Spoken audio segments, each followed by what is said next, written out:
ఆచార్య శంకరులు గచ్చత్ వ్యాఖ్య. క్రకచుడు. వెంకటేశ్వర స్వామిని దర్శించిన శ్రీశంకర్లు అచ్చటి నుండి నేరుగా విదర్భ దేశానికి బయలుదేరారు. మార్గమధ్యంలో ఎన్నో చారిత్రక విషయాలను తన శిష్యులకు తెలియచేశారు. పురాణ పురుషులైన నలదమయంతులు చరిత్రను వినిపించుచు శిష్య సమేతుడై విదర్భ రాజధానిలోనికి ప్రవేశించారు. ఆనాటి విదర్భ రాజైన క్రతకేశ్వర మహారాజునకు శంకరుల రాక గూర్చి తెలిసింది.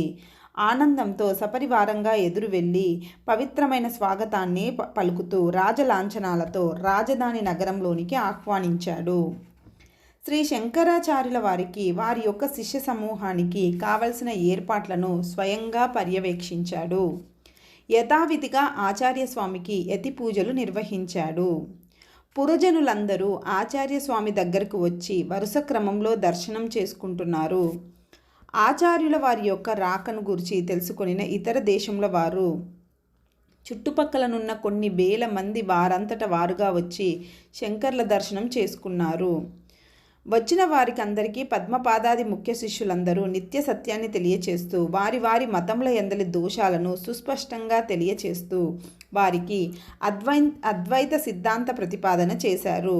అద్వైతం ఒక దేవునికి సంబంధించినది కాదని, వారి వారి ఇష్టానుసారం ఏ భగవంతునైనా ఆరాధించుకోవచ్చునని, కానీ ఆరాధన చేయు విధానంలోనూ ఆలోచనలలోనూ మార్పులు రావాలని బోధించారు. ఎవరు ఏ దేవుణ్ణి పూజించినా వారందరూ బ్రహ్మం యొక్క స్వరూపమే అని తెలియపరిచారు. ఈ విధంగా కొంతకాలం వరకు విదర్భ రాజధానిలో అద్వైత సిద్ధాంత ప్రవచనాలను శిష్యులందరూ చేయుచుండేవారు. కొన్ని సందర్భాల్లో శంకర్లు భక్తులకు హితబోధ చేస్తూ ఉండేవారు. కొంతకాలమైన తర్వాత కర్ణాటక దేశంలో కాపాలికులు కొందరు విజృంభించి దురాచారాలను చేస్తున్నారని, శ్రీశంకర్లు స్వయంగా వచ్చి అచ్చటి దురాచారాలను రూపుమాపాలని కొందరు కర్ణాటకులు వచ్చి స్వామివారిని ప్రార్థించారు.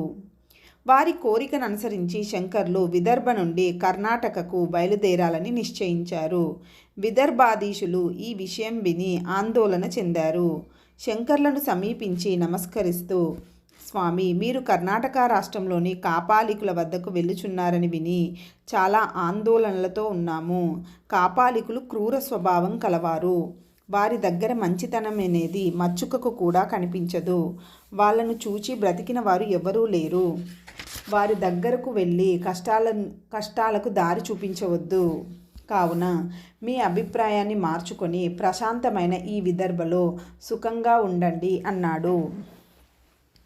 ఆ సమయంలో అచటనే ఉన్న సుధన్వ మహారాజు కల్పించుకొని, స్వామి, మీ పాదముల వద్దనే మేమందరము జాగరూకతతో ఉండగా కాపాలికులతో మనకు భయమెందుకు? శత్రువులు ఎంతటి దుర్మార్గులైనా నిర్భయంగా మనం అచటికి వెళ్ళగలం. ధర్మము, న్యాయము, దైవము మన పక్షంలో ఉన్నాయి. ధర్మ ప్రచార పరాయణులు ముందుగా అధర్మం బలంగా ఉన్న ప్రదేశంలోకి వెళ్ళి ధర్మస్థాపన చేయాలి కదా అని శంకర్ల వారి ప్రయాణాన్ని ఆపు చేయవద్దని విదర్భ మహారాజును ప్రార్థించాడు. శంకర్ల వారి యందు గల అపారమైన భక్తి, గౌరవము, ప్రేమ మొదలైనవి కర్ణాటక దేశానికి ప్రయాణం ఆపు చేయడానికి ప్రయత్నించాయి. అవే భక్తి శ్రద్ధలు కర్ణాటకానికి బయలుదేరుటకు నిశ్చయించాయి. మహనీయుల శక్తి సామర్థ్యాలు సామాన్యులకు అర్థమవు కదా. శ్రీ శంకరాచార్యుల వారు కర్ణాటక రాష్ట్రానికి బయలుదేరి వస్తున్నారనే వార్త అంతటా వ్యాపించింది. ఆచార్యుల వారి కంటే ముందుగా శంకర్ల ఆగమన వార్త కర్ణాటక దేశమంతా విస్తరించింది.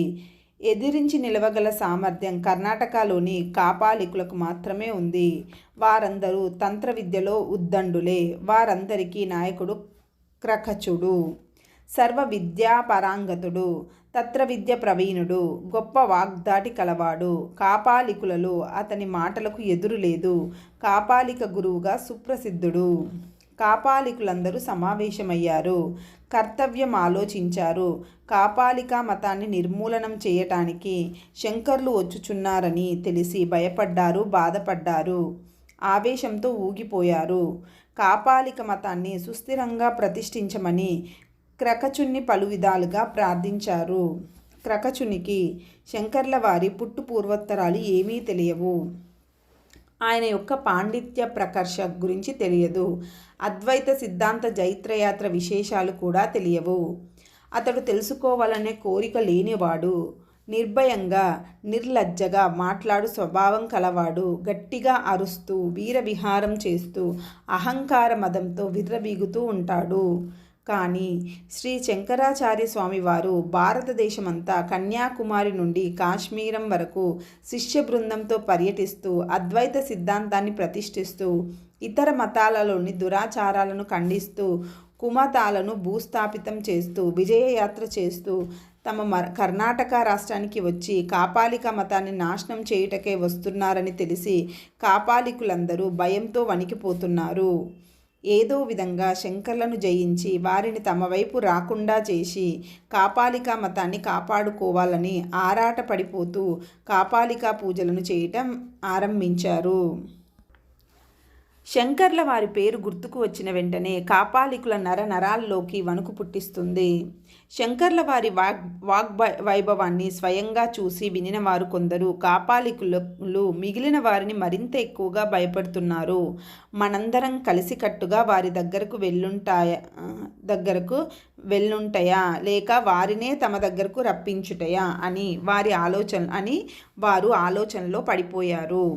శంకరుడే మన కొరకు వచ్చుచుండగా మనమందరం ఆయన దగ్గరకు వెళ్ళనవసరం లేదు అన్నాడు కాపాలిక గురువు. వాద ప్రతివాదనలతో శంకరాచార్యాన్ని ఓడించుట అనున్నది నీచమైన పని, మన స్థాయికి తగినది కాదు. అట్లు చేయుట మన గౌరవానికి భంగకరం. నిర్భయంగా మనందరం కలిసి శంకరునితో బాహాబాహి యుద్ధం చేసి ఆయనను జయించుటయే పౌరుషం. అట్లు చేయుటయే సముచిత నిర్ణయం అన్నాడు క్రకచుడు. మన ప్రాంతానికి ఆయన వచ్చుచున్నాడు అంటే మన పాదాల దగ్గరకు వచ్చినట్లే. అందువలన ఆయనను సమీపించుటలో ఎట్టి దోషం లేదు. అది మన గౌరవానికి ఎంతమాత్రం భంగం కూడా కాదు. అందువలన మీరందరూ ఆయుధాలతో యుద్ధ సామాగ్రితో సిద్ధంగా ఉండి బయలుదేరండి అన్నాడు క్రకచుడు. ఆయన పరివారం క్రకచుని ఆజ్ఞను శిరసా వహించి బయలుదేరారు. కాపాలికులందరూ యుద్ధోత్సాహంతో వికటాట్టహాసాలు చేస్తూ బయలుదేరారు. శ్మశానమందలి భస్మము శరీరమంతా దట్టంగా పూసుకున్నారు. ఒక చేతిలో మానవ కపాలాన్ని మరొక చేతిలో త్రిశూలాన్ని ధరించారు. కాపాలికులందరూ ఒకే రకమైన వేషధారణతో గుంపులుగా క్షణకాలంలో క్రకచుని దగ్గరకు చేరారు. శిష్యగణంతో కూడిన క్రకచుడు కాపాలి గురువు యొక్క వేషధారణతో మెడలో పుర్రెల దండ వేసుకొని యుద్ధోత్సాహంతో ముందుకు నడుస్తున్నాడు. మార్గమధ్యంలో అప్పుడప్పుడు వారందరూ మద్యపానం చేస్తున్నారు. వారి ఆరాధ్య దేవతకు కూడా మద్యం నైవేద్యంగా సమర్పిస్తున్నారు. మద్యపు మత్తులో నడక తడబడుతుంది. మాటలు ముద్దగా వస్తున్నాయి. వారి ఆలోచనలు కూడా మద్యపు వాసనలు వేస్తున్నాయి. మనందరి రాకతో శంకర్ల చరిత్ర కాలగర్భంలో కలిసిపోతుంది. మనలను ఆ సన్యాసి ఏమీ చేయలేడు. ఆయనను కాపాలి దేవతకు బలి ఇచ్చి శరీర భస్మాన్ని ధరించి మనమందరం వీర విహారం చేయు సమయం ఆసన్నమయ్యింది అని ఆనందంతో ఊగిపోతూ ముందుకు నడుస్తున్నారు. ఇంతలో కాపాలికులలో ఒకడు క్రకచుణ్ణి సమీపించి నమస్కరించి, గురుదేవ, శంకరాచార్యుల వారు సామాన్య మానవుల వంటి వాడు కాదు. నేను ఆయనను కొన్ని మార్లు స్వయంగా చూశాను. సభా మండపంలో ఆసీనులై ఉన్నప్పుడు, వేదాంత ప్రవచనం చేస్తున్నప్పుడు ఆయన యొక్క ముఖంలో దివ్యమైన తేజస్సు తాండవం చేస్తూ ఉంటుంది. ఆ సమయంలో ఆయన ఇంద్రాది దేవతల కంటే ఎక్కువ కాంతితో ప్రకాశిస్తారు. అట్టి వాణిని మనం జయించుట సామాన్య విషయం కాదు. సభలలో ఆయన ప్రతిపాదించిన అద్వైత సిద్ధాంతాన్ని మిగిలిన పండితులు అందరికీ అర్థమయ్యే విధంగా వివరించి చెప్పేవారు. ఇతర మతస్థులందరూ తమ మతంలలోని తప్పులు తెలుసుకొని సరిదిద్దుకొని చివరకు శంకరాచార్యుల వారికి పాదాభివందనం చేసి శిష్యులై ఆయనను అనుసరించి జీవించేవారు. మొదటిసారిగా కాంచీపురంలోని పండిత సభలో ఆయనను నేను చూశాను. కొన్ని వేల మంది శంకర్లను రక్షణ కల్పిస్తూ ఆయన వెనుకనే ఉంటారు. అంతేకాదు, విదర్భ మహారాజు కూడా మన కాపాలికుల మీద అనేక రకములైన నేరారోపాలు చేశాడు. కానీ శంకర్ల వారి యొక్క దృఢమైన నిర్ణయానికి తల వంచి వారందరూ శంకర్లు కర్ణాటక వెళ్ళుటకు అతి కష్టం మీద అయిష్టంగానే అంగీకరించారు. ఇంతటి శిష్యబలం, అంగబలం, మనోబలం, వాదబలం, శాస్త్రబలం, బుద్ధిబలం ఉన్న శంకరుణ్ణి, ఆయన యొక్క పరివారాన్ని మనం జయించడం సులభ సాధ్యం కాదని నా అభిప్రాయం. కాపాలిక మతం సుస్థిరంగా చిరకాలం ఉండాలనే ఉద్దేశంతో నిత్య సత్యమైన విషయాన్ని మీకు ముందుగా తెలియచేస్తున్నాను. కాపాలికులకు మీరే నాయకులు. మేమందరం మిమ్ములను అనుసరించి ప్రవర్తించువారమే. మీరు చెప్పిన విధంగా ప్రవర్తించుట మా యొక్క విధి. కానీ నాకు తెలిసిన విషయాలను, అనుభవాలను మీ ముందు ఉంచాను. యథోచితంగా మీరు ఆజ్ఞాపించండి అన్నాడు. అతని మాటలను విని క్రకచుడు బగ్గుమన్నాడు. కోపావేశంతో ఊగిపోయాడు. నీ వంటి పిరికి పందులు కాపాలికులకే సిగ్గుచేటు. యుద్ధ భూమిలో నీ వంటి వారికి ప్రవేశం లేదు. మన ఆరాధ్య దైవమైన భైరవుని కటాక్షం ఉన్నంత వరకు మహావీరుడైన నేను మీకు నాయకునిగా ఉన్నప్పుడు కాపాలికులకు ఎట్టి భయం లేదు. మన బలపరాక్రమలు వారికి చూపించు సమయం ఆసన్నమయ్యింది. మన చేతిలో వాళ్ళ జీవితాలు అంతమైపోతాయి. వాళ్ళందరూ శాస్త్ర పాండిత్యంలో వాద ప్రతివాదనలు చేయుటకు వస్తున్నారు.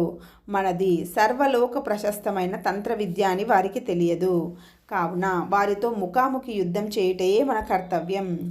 శంకరుని భైరవస్వామికి బలి ఇచ్చి మంచి ఆహారంగా నైవేద్యం పెడదాం. మీరందరు ధైర్యంగా ఉండండి, యుద్ధానికి సర్వసన్నద్ధంగా ఉండండి అని తమ పరివారాన్ని హెచ్చరించాడు. శ్రీ శంకర భగవత్పాదులున్న ప్రదేశానికి క్రకచుడు సపరివారంగా బయలుదేరి వెళ్ళి దూరం నుండి ఆయనను చూశాడు. శిష్య సమూహంతో వేదాంత చర్చ జరుగుతున్న సమయం అది.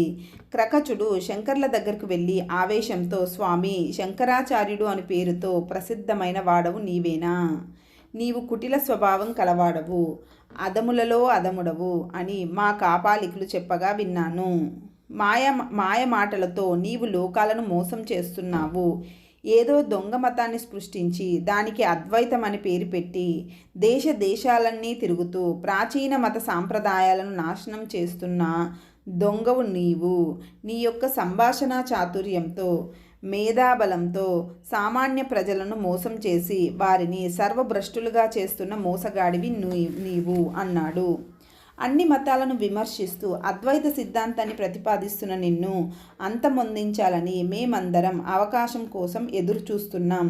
నీ దురదృష్టం వల్ల, భైరవుని అనుగ్రహం వలన నీవే మా ముందుకు వచ్చి నిలబడ్డావు. నీవు కూడా మా వలనే విభూతిని ధరించావు. అదొక్కటే నువ్వు చేసిన మంచి పని. నీ చేతిలో ఈ మట్టి పాత్ర ఏమిటి? భైరవ పూజకు పనికి వస్తుందని తీసుకొని వచ్చావా? రక్తంతో కూడిన మానవుని పుర్రెను ధరించి మద్యంతో భైరవుణ్ణి ఆరాధించు. నీ దేవుడు కూడా భైరవునికి సేవకుడే. భైరవుణ్ణి పూజిస్తే ముక్తి లభిస్తుంది. గ్రామాలన్నీ తిరుగుతూ ఉంటే మోక్షం రాదు. తలచిన వెంటనే మోక్షాన్ని ప్రసాదించు. మా కాపాలిక మతంలో నీవు కూడా చేరిపో. మా మతస్థులలో ముక్తుడు కానివాడు ఒక్కడు కూడా లేడు.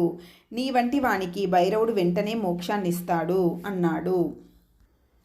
అహంకార మతంతో ఉచితానుచితాలు తెలియక మాట్లాడుతున్న క్రకచుణ్ణి నిందావాక్యాలను శంకర్లు పరమశాంత స్వభావులై శాంతాచిత్తులై విన్నారు.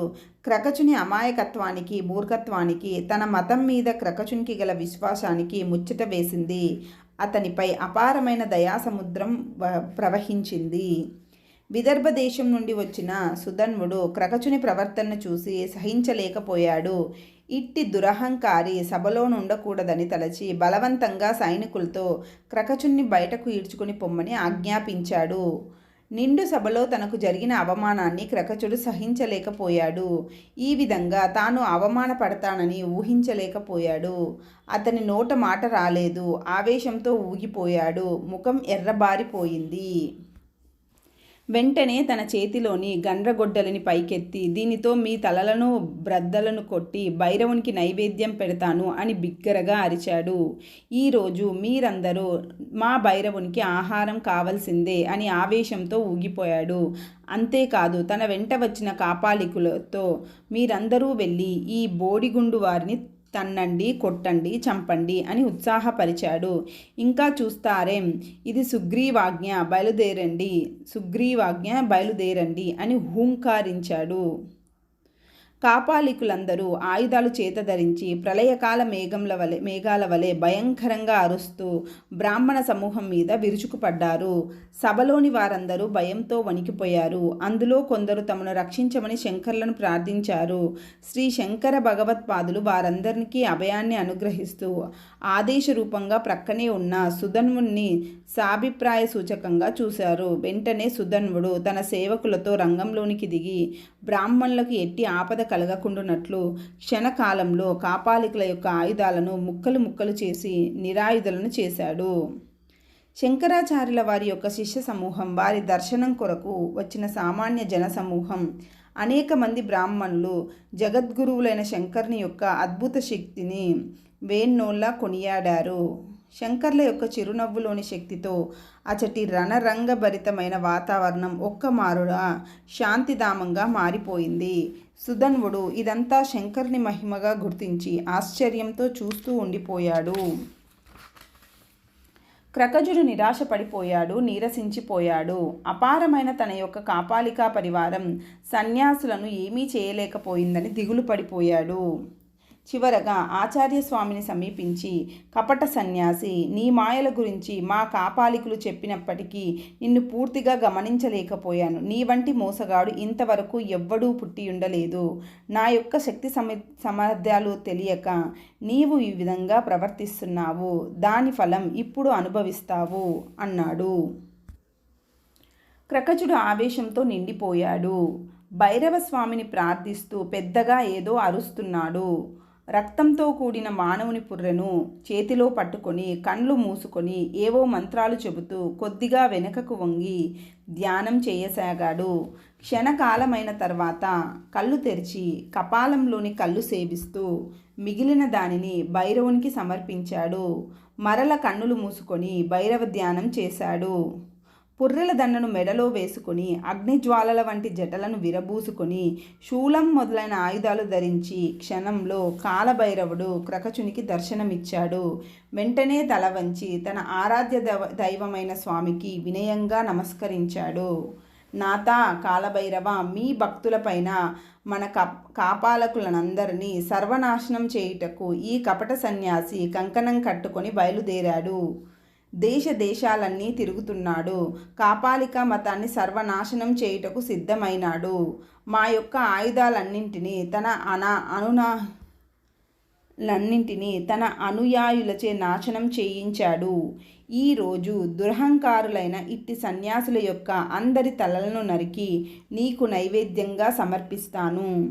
నీ యొక్క దయాదాక్షిణ్యాదులచే మేము బ్రతికి బయటపడ్డాము. కావున స్వామి, కాపాలికులకు అపకారం తలపెట్టిన ఈ స్వాములందరినీ సర్వనాశనం చేయండి, వారిపై దయ చూపకండి అని భైరవుణ్ణి పలు విధాలుగా ప్రార్థించాడు. స్వామి కాలభైరవ, ఈ బ్రాహ్మణులందరూ వేద విహితమైన కర్మలు చేస్తూ ఉంటారు.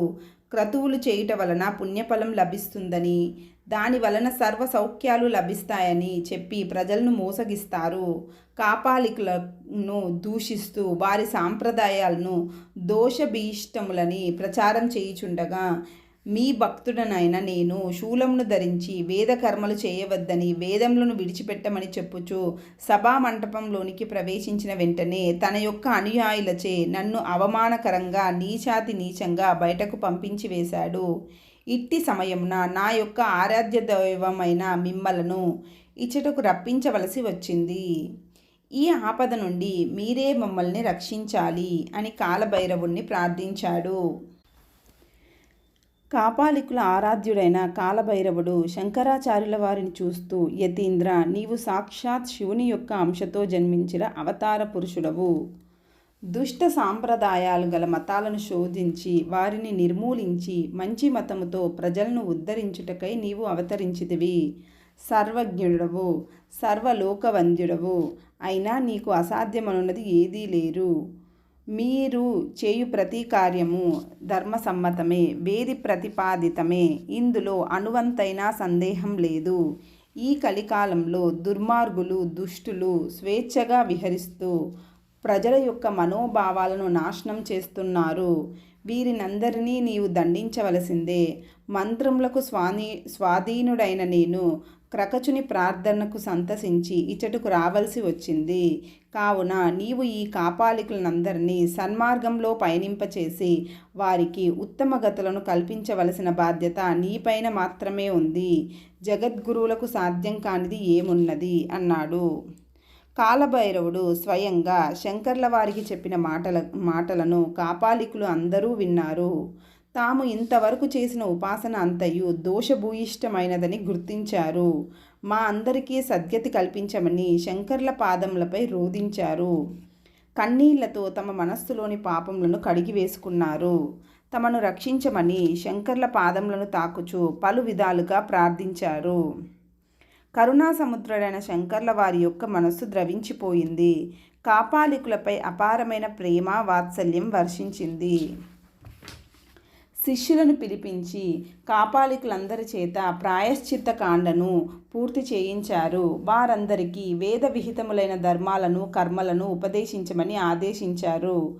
వైదిక కర్మలను ఆచరించుటే జీవితం సుఖశాంతులతో వర్ధిల్లుతుందని తెలియచేయమని చెప్పి కాపాలికులందరినీ సన్మార్గంలో పయనింపచేశారు. కాపాలికులు అందరూ తమ వేషములు మార్చుకొని సాంప్రదాయ రీతిలో సిద్ధంగా ఉన్నారు. అందరూ గంగా స్నానం చేసి పవిత్రమైన మనస్సుతో శంకర్ల పాదాల వద్దకు చేరి పాదాభివందనం చేసి నమస్కరించారు. శంకర్లు వారినందరినీ ఆప్యాయంగా చూస్తూ పంచాయతన పూజా విధానాన్ని ఉపదేశించారు. శివుడు, పార్వతి, గణపతి, సూర్యుడు, శ్రీ మహావిష్ణువు వీరినందరినీ ప్రతిరోజు పూజించండి అన్నారు. ఇందులో ఏ దేవతను పూజించినా మిగిలిన వారి యందు గౌరవభావంతో ఉండాలని ఆదేశించారు. మద్య మాంసాలను దరిచేరనీయవద్దన్నారు.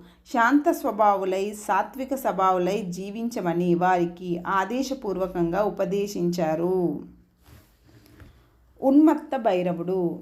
కాపాలికుల యొక్క దురవస్థను ఉన్మత్త భైరవారాధన కుశలుడైన కాపాలికుడు స్వయంగా చూసి పరిస్థితిని అవగాహనం చేసుకున్నాడు. నేటితో కాపాలిక మతం సర్వనాశనమైపోచున్నదని కలత చెందాడు. ఏదో విధంగా కాపాలిక మతాన్ని పునరుద్ధరింపచేయాలని సంకల్పంతో శ్రీ శంకరాచార్య స్వామి వారి వద్దకు చేరి, యతీశ్వర, నా మాటలను మీరు సావధానంగా వినండి. నా అభిప్రాయాలను మీరు గ్రహించండి. దయచేసి నన్ను ఇచ్చట నుండి గెంటించి వేయకండి. నా యొక్క మాటలను మీరు అంగీకరించినప్పటికీ మీ యొక్క శిష్యవర్గం అంగీకరిస్తుందనే నమ్మకం నాకు లేదు. అందులకై మీరు ముందుగా నాకు అభయ ప్రదానం చేయాలి. అప్పుడే నేను తమకు నా యొక్క అభిప్రాయాలను తెలియచేయగలుగుతాను అన్నాడు. శంకర్లు కాపాలికుని మాటలలోని సత్యాన్ని గ్రహించారు. అతనికి అభయం ఇచ్చారు. శిష్యుల నుండి నీకు ఎట్టి ప్రమాదం రాదు. నీ అభిప్రాయాలను నిర్భయంగా చెప్పు అన్నారు. శంకరాచార్య, మోక్షదాయకము, అత్యంత పవిత్రము, అత్యున్నతమైన మా కాపాలిక మతమే నీచమైనదైతే మరి లోకంలో గొప్ప మతం ఏమున్నది? ఇతర మతములన్నీ మంచివి కావని మా యొక్క మతమే గొప్పదని చెప్పుట సామాన్యమైన విషయమే. లోకంలో బ్రాహ్మణ మతం చాలా గొప్పదని మీ వంటి వారు పదే పదే చెబుతూ ఉంటారు. బ్రాహ్మణ జాతి అనగా చాలా మంచిదని మీరు భావించకండి. ఆ విధంగా అనిన మాత్రం చేత మాకు ఎట్టి బాధ లేదు. మాకు ఎట్టి బాధ లేదు. మానవుల శరీరములన్నీ పంచభూతములతో తయారు చేయబడినవే. బ్రాహ్మణుల యొక్క శరీరం కూడా రక్త మాంసాదులతో కూడి ఉన్నదే కానీ బంగారంతో నిర్మించబడలేదు కదా. లోకంలో ఎవడో ఇన్ని జాతులను స్వార్థ బుద్ధితో ఏర్పాటు చేశాడు. నిజానికి లోకంలో ఇన్ని జాతులు లేవు. కాలభైరవుడు మానవులను రెండే జాతులుగా నిర్మించాడు. ఒకటి పురుష జాతి, రెండవది స్త్రీ జాతి. ఈ రెండు జాతులు ఆనందాన్ని అనుభవించుటకు నిర్మించబడ్డాయి. స్త్రీ పురుషుల సాంగత్యం కంటే గొప్ప ఆనందం ఏముంది? పురుషునకు ఆనందధామం స్త్రీ, అదేవిధంగా ఆనందమునిచ్చుడు వాడు పురుషుడే. ఇందులో ఆలోచించవలసిన విషయం ఏమున్నది? అందువలన స్త్రీ పురుషులకు విధి నిషేధాలు లేవు. ఉంటే స్వేచ్ఛకు భంగమే కదా. దీనిలోని ఆనందం కంటే మోక్షంలో ఆనందమేమున్నది? ఈ శరీరాన్ని విడిచిపెట్టిన ప్రతి జీవి కాలభైరవునిలో కలిసిపోతున్నాడు. దీనినే అన్నాడు. ఉన్మత్త భైరవుని మాటలు వినిన తర్వాత శంకరుని ముఖంలో కోపం తొంగి చూసింది. ఉన్మత్త భైరవ, నీవు అయోగ్యుని వలె మాట్లాడుతున్నావు. ధర్మాధర్మాలు తెలియక మూర్ఖుని వలె మాట్లాడుతున్నావు. నీకు సత్యాసత్యములు తెలియవని నాకు అర్థమైంది. శ్రీమూర్తుల గురించి నీవు ఈ విధంగా మాట్లాడుట చాలా దోషము సుమా. నోరు ఉన్నది కదా అని శ్రీమూర్తుల గురించి చులకనగా మాట్లాడకూడదు. శ్రీ అనునది పరాదేవత యొక్క స్వరూపం. స్త్రీలో అమ్మను చూడాలి, పరాశక్తిని చూడాలి. ఉన్మత్త భైరవ, నిన్నొక ప్రశ్న వేస్తాను, సమాధానం నేరుగా చెప్పు. నీ యొక్క మాతృమూర్తి ఎవని కుమార్తె అని శంకర్లు అడిగారు. నా యొక్క జనని దీక్షితుని కుమార్తె అని వినయంగా సమాధానం ఇచ్చాడు. అది సరే, అయితే నీ యొక్క తండ్రికి దీక్షితత్వం ఏ విధంగా వచ్చింది అని ప్రశ్నించారు. ఆచార్యవర్య, మా తండ్రి గారికి మద్యమందు ప్రీతి ఎక్కువ, కానీ తాను మాత్రం ఎక్కువగా త్రాగడు. మంచి రకం తాటి కళ్ళు, ఈత కళ్ళు, మిగిలిన రకరకాల కళ్ళులను తయారు చేసి అందరికీ అమ్ముతూ ఉండేవాడు. ఈ కళ్ళు అమ్ముటయందు నిరంతర దీక్ష కలవాడు కావున నా యొక్క తండ్రి దీక్షితుడు అయ్యాడు. మా యొక్క వంశంలో మద్యపానం దోషం కాదు. సోమయాగం చేసిన వారు సోమరసాన్ని త్రాగి ఆనందించి దీక్షితులు, సోమయాజులు అను పేర్లను బిరుదుగా ధరించి సమాజంలో గొప్పవారిగా తిరుగుతున్నారు. మా తండ్రి నిరంతరం మద్యంను అమ్ముటయే దీక్షగా స్వీకరించాడు, కావున అతడు కూడా దీక్షితుడే అన్నాడు. నా పేరు ఉన్మత్త భైరవుడు. మా తండ్రి పేరు సురాకరుడు. ప్రతిరోజు ఎంతోమంది కాపాలికా విద్యాజ్ఞానులు వచ్చి మా నాన్నగారితో సంప్రదింపులు చేస్తూ ఉంటారు. మద్యం వాసన వారికి కూడా ఇష్టమే. ఇదే మాకు తీర్థజలం. మద్యపానం చేయు కులమునందు పుట్టుట గొప్ప అదృష్టం. కాపాలికులు అందరికీ పూజనీయులు, కావున మీరందరూ నాకు దాసులై సేవలు చేసి తరించండి, మోక్షాన్ని పొందండి అన్నాడు ఆవేశంగా.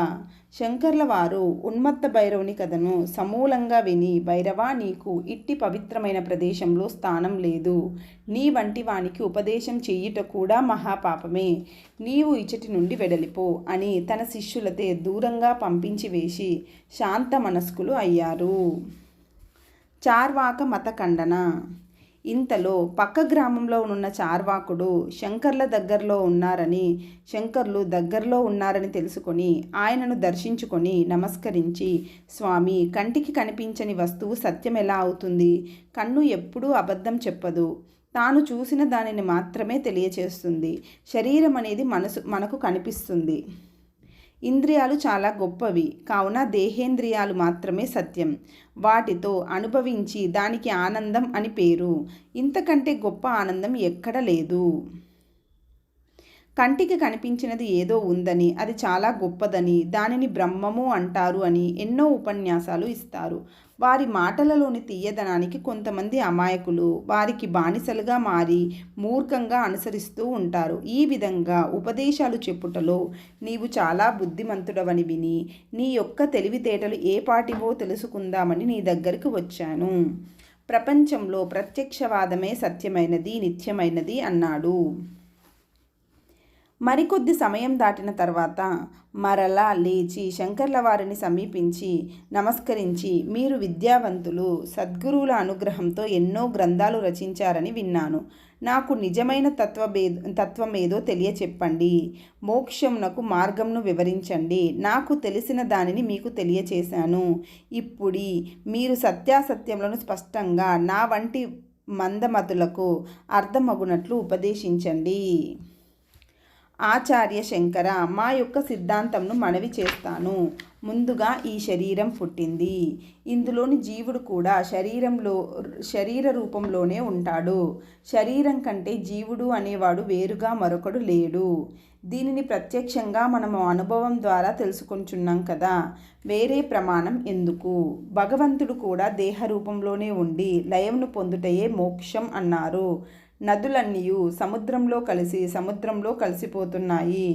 తిరిగి నదులు మరి ఒక చోట పుట్టుట లేదు కదా. అదేవిధంగా చనిపోయిన జీవుడు తిరిగి మరి ఒక జన్మను స్వీకరించుట అసాధ్యం. ఆ విధంగా ఉపదేశం చేయుట మోసం. మరణమే మోక్షం. ఈ విషయం తెలియక మూర్ఖులు కొందరు జీవుడు తిరిగి జన్మిస్తాడని సామాన్య ప్రజలను మోసం చేస్తున్నారు. జీవించి ఉన్నప్పుడు అనుభవించిన కష్టాలే పాపఫలం. మరణమే శాశ్వతమైన మోక్షం.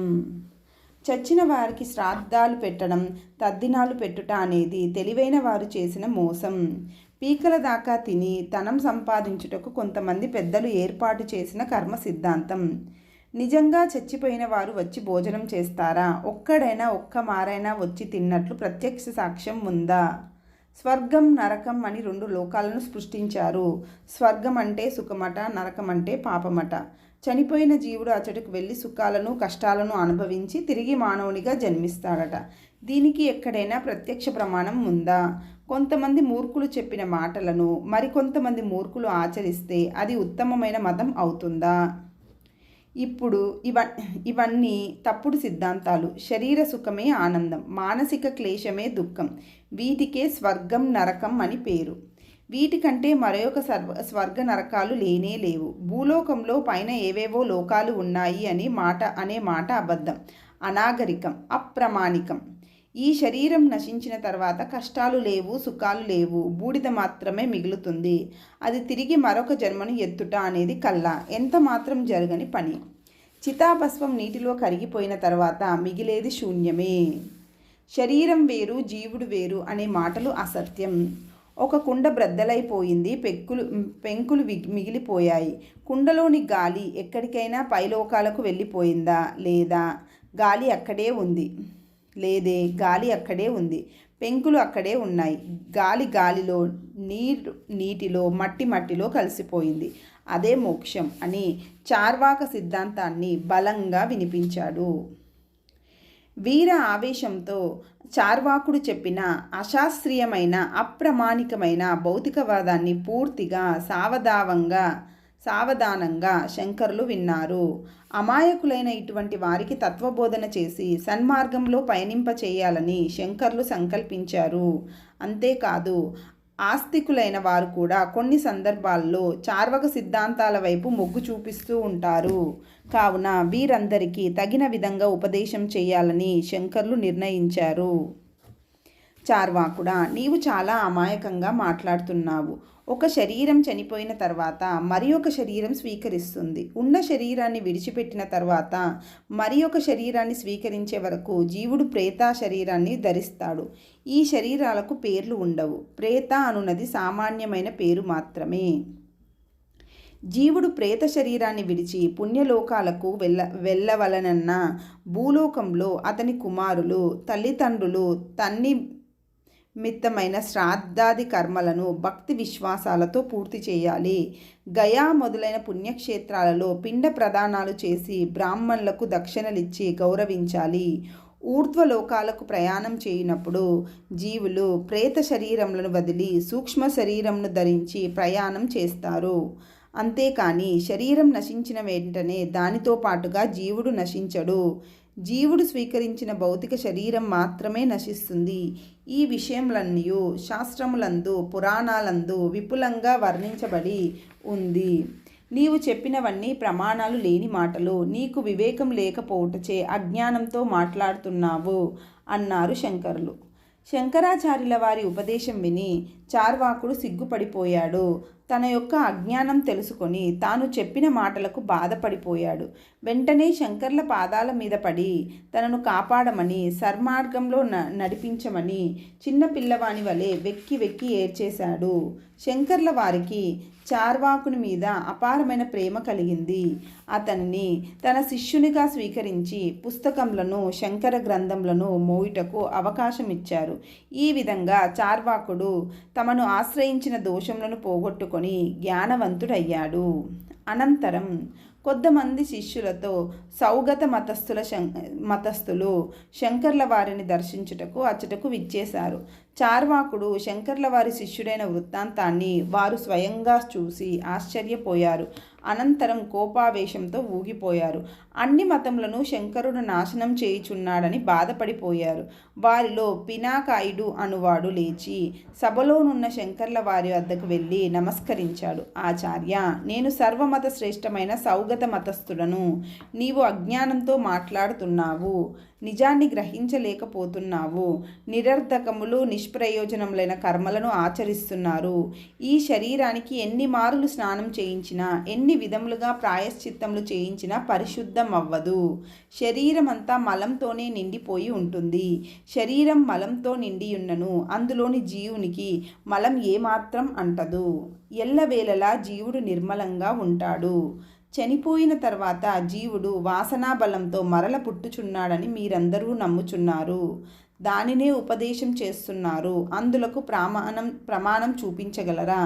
ప్రమాణం లేని నిరర్ధక వాక్యాలతో ఎందువలన ప్రజలను మోసగిస్తున్నారు అన్నాడు ఆవేశంగా.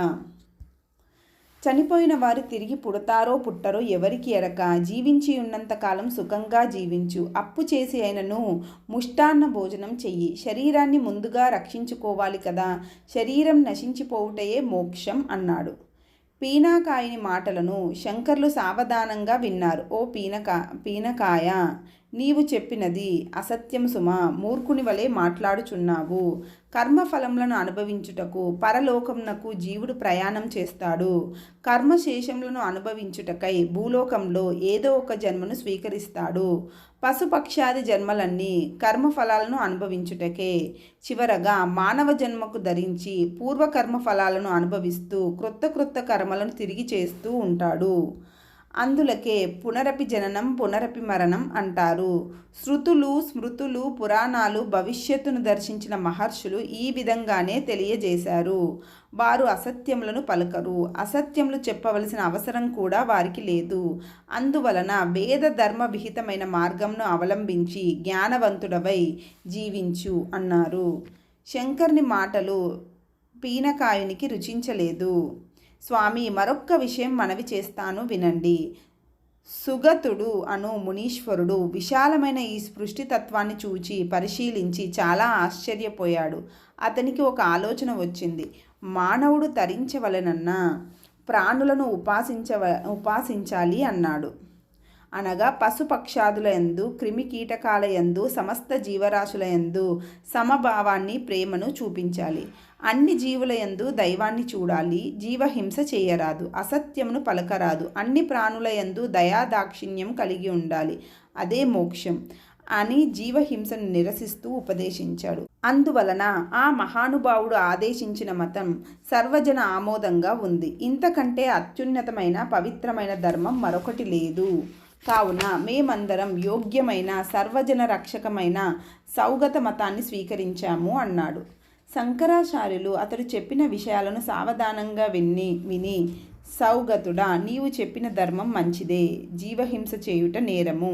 అన్ని మతములు దీనికి అంగీకరించాయి. సత్యములు పలకవలే. దీనిని కూడా సజ్జనులు అందరూ అంగీకరించారు. కానీ ఇంత మాత్రం చేతనే మోక్షం రాదు. మానవులు ఇంకను అనేక ధర్మకార్యాలు నిర్వర్తించాలి. వేదార్థము తెలియకపోవుటచే నీవు ఈ విధంగా మాట్లాడుచున్నావు. యజ్ఞయాగములు ఏ విధంగా చేయవలనో వేదం నిర్ణయించింది. కావున యజ్ఞముల యందు చేయబడుతున్న పశుహోమాన్ని జీవహింసగా పరిగణ చేయకూడదు. లోకంలో చాలామంది మాంసాహారులున్నారు. వారందరూ జంతుహింస చేయకుండగా మాంసాహారం తినుచున్నారా? జంతువులను ఎవరు చంపినా పాపమే. జంతువులను చంపిన వారికంటే వాటి మాంసంను తినిన వానికి పాపం హెచ్చుగా వస్తాయి. వేద విహితములైన కర్మలను ఆచరించుట న్యాయం. అదే ధర్మం. దాని వలన స్వర్గాది లోకాలు సిద్ధిస్తాయి. ఇందులకు పాషండులు ఇష్టపడరు. సదాచారంను విడిచిపెట్టరాదు. వేదములను నిందించిన వాడు బ్రాహ్మణ కులమందు జన్మించిన వాడైనను నరకంను పొందుచున్నాడని ధర్మశాస్త్రం తెలియచేస్తుంది అన్నారు. ఆచార్య స్వామి పలుకులు సౌగతునికి జ్ఞానోపదేశం కలిగించింది. వెంటనే పాదముల మీద వాలిపోయి తన తప్పిదాలను క్షమించమని ప్రార్థించి అద్వైత సిద్ధాంత రహస్యములను తెలుసుకొనుచు సుఖశాంతాదులతో జీవిస్తూ ఆనందమయ జీవితాన్ని అనుభవించాడు. ఈ విధంగా శంకరాచార్య స్వామి వారి యొక్క జైత్రయాత్రలో జైన మతస్థులు, బౌద్ధ మతస్థులు, మల్లారి భక్తులు, విశ్వక్సేన మతస్థులు, మన్మత మతావలంబులు, కుబేర భక్తులు, దేవేంద్ర భక్తులు, యమ భక్తులు, వరుణవాయ భూమి తీర్థ మతస్థులు, శూన్యవాదులు, వరాహ మతస్థులు, లోకసేవకులు, గుణోపాసకులు, సాంఖ్యులు, కాపిలురు, పరమాణువాదులు, కర్మవాదులు, చంద్రమతస్థులు, కుజాది ఉపాసకులు, పితృమతస్థులు, గరుడశేష భక్తులు, సిద్ధోపాసకులు, గంధర్వోపాసకులు, బేతాళ మతస్థులు మొదలగు వారినందరినీ జయించుచు వారి వారి మతములలోని సద్గుణములను స్వీకరించుచు దుర్గుణములను తెలియచేయుచు అద్వైతమన్నది ఒక మతమునకు సంబంధించినది కాదని, అన్ని మతముల యొక్క సారూప్యమనే అద్వైతమని వారికి బోధించి వారి మనస్సులోని దోషములను తొలగించి వారినందరినీ అద్వైత సిద్ధాంతకర్తలుగా చేసి కొన్ని వేల శిష్యులను అనుసరించి వచ్చుచుండగా గోకర్ణ క్షేత్రంలో కొన్ని వేల శిష్యులు అనుసరించి వచ్చుచుండగా గోకర్ణ క్షేత్రంలోనికి ప్రవేశించారు.